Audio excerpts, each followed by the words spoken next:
Hello বন্ধুরা, সবাই কেমন আছেন? পিউ কুকিং প্যাশনে সকলকে স্বাগত জানিয়ে আজকে একটা পটলের রেসিপি নিয়ে চলে এসেছি।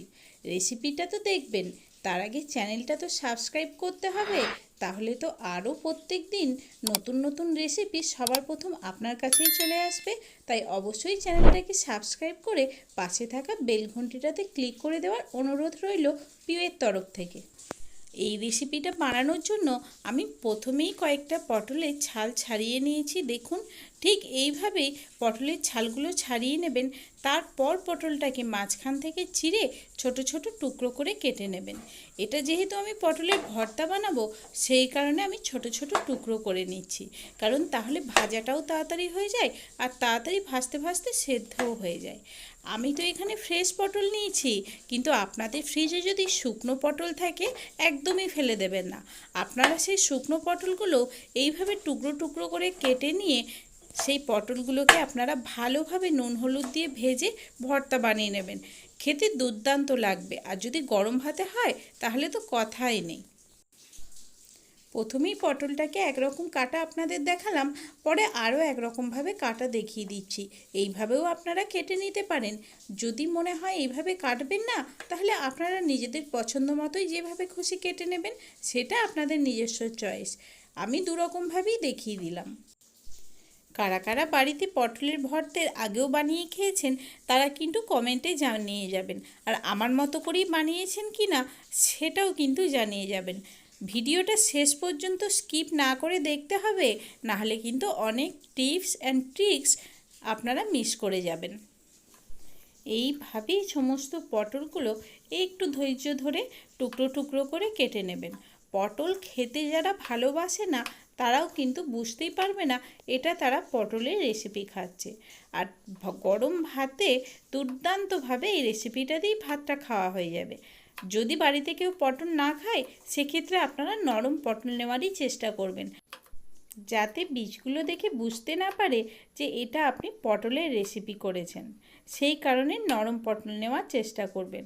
আমি পটলের বীজ খেতে পছন্দ করি, সেই কারণে আমি এখানে শক্ত শক্ত দেখেই বীজ নিয়েছি। আমার আগে একটা ছেলে ঢুকলো, 5 মিনিট পরেই বেরিয়ে চলে গেল। তারপর আমি গেলাম, আমার 20-25 মিনিট লাগলো।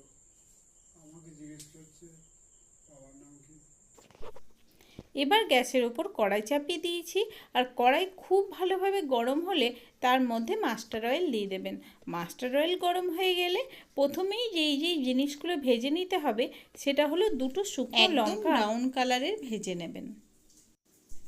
লঙ্কাগুলো ভাজা হয়ে গেলে লঙ্কাগুলো তুলে রেখে ওই তেলের মধ্যে গোটা রসুনের কোয়া ভেজে নেবেন। এটাও ব্রাউন কালার করেই ভেজে নেবেন। যখন রসুন থেকে খুব ভালোভাবে স্মেল বেরোতে আরম্ভ করবে, তখন রসুনের কোয়াগুলো তুলে নেবেন। রসুনগুলো কিন্তু এই পর্যায়ে আমার খুব ভালোভাবে ভেজে নেওয়া হয়ে গেছে, এর থেকে বেশি ভাজার দরকার নেই। এবার রসুনগুলোকে তুলে নিয়ে ওই তেলের মধ্যে আগের থেকে কুচি করে রাখা পটলগুলো দিয়ে দিচ্ছি, আর কম তেলে এগুলোকে নেড়ে চেড়ে ভাজতে হবে। প্রথমেই স্বাদের জন্য দিয়ে দিলাম লবণ, আর কালারের জন্য দিয়ে দিচ্ছি হলুদ গুঁড়ো। সমস্ত কিছু দিয়ে নেড়ে চেড়ে ঢাকা দিয়ে ভাজতে থাকবেন। এখানে কিন্তু জল দেওয়ার দরকার নেই। ঢাকা দিয়ে দিয়ে ভাজতে থাকলেই পটলটা খুব পুরোপুরি সেদ্ধ হয়ে যাবে আর ভাজাও হয়ে যাবে। এবার দেখুন, পটলগুলো কিন্তু খুব ভালোভাবে ভেজে নেওয়া হয়ে গেছে। আমি ঝাল খেতে পছন্দ করি, সেই কারণে আমি এখানে কাঁচা লঙ্কা দিয়ে দিলাম, কারণ আমার আরও একটু ঝাল হলে ভালো হয়। কিন্তু আপনারা যদি ঝাল কম খান, তাহলে কিন্তু ওই দুটো শুকনো লঙ্কাই এনাফ। এবার পটলগুলো তুলে নিয়ে খুব ভালোভাবে ঠান্ডা করে নেবেন, তারপর মিক্সিতে পেস্ট করে নেবেন। পটল এতক্ষণে আমার পেস্ট করে নেওয়া হয়ে গেছে। এবার ওই কড়াইয়ে আমি আরও কিছুটা মাস্টার অয়েল দিয়ে তার মধ্যে কালো জিরে ফোড়ন দিয়ে দিলাম। কালো জিরে ফোড়ন দিয়ে দেওয়ার পর কালো জিরের থেকে যখন গন্ধ বেরোবে আর তেলের কালারটাও যখন হালকা কালচে হয়ে যাবে, ঠিক তখনই পেস্ট করে রাখা পটলটা এখানে দিয়ে দিতে হবে। দিয়ে কন্টিনিউ নাড়তে থাকবেন, আর যদি মনে হয় কালার এখনও আরেকটু লাগবে, তাহলে এই পর্যায়ে একটু হলুদ গুঁড়োও দিয়ে দিতে পারেন।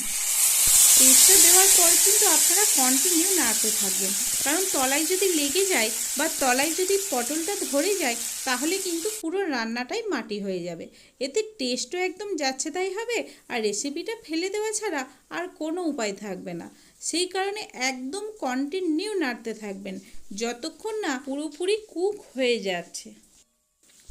এবার বুঝবেন কি করে এটা পারফেক্টলি হয়ে গেছে, সেটা দেখার জন্য অবশ্যই আপনাদের আরও বাকি ভিডিওটা দেখতে হবে। দেখুন এখন কিন্তু নাড়ার সময় রেসিপিটা খুন্তিতে লেগে যাচ্ছে না, রান্নাটা কিন্তু কড়াইয়েও লেগে যাচ্ছে না। এবার বুঝতেই পাচ্ছেন কত পারফেক্টলি এটা হয়ে গেছে। এবার এটা গরম ভাতে গরম গরম সার্ভ করুন আর ভাতের সাথে মাখিয়ে খেতে খেতে পটলের ভর্তার মজা নিতে থাকুন। তাহলে বন্ধুরা রেসিপিটা তো পুরোটাই দেখা হয়ে গেল, কিন্তু চ্যানেলটা কি এখনও সাবস্ক্রাইব করেছেন?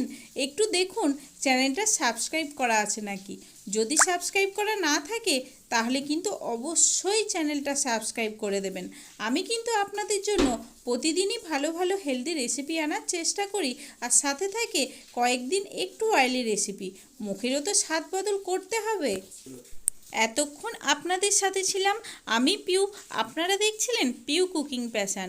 এতক্ষণ পুরো ভিডিওটা স্কিপ না করে শেষ পর্যন্ত দেখার জন্য আপনাদের সকলকে পিউয়ের তরফ থেকে অনেক অনেক ধন্যবাদ।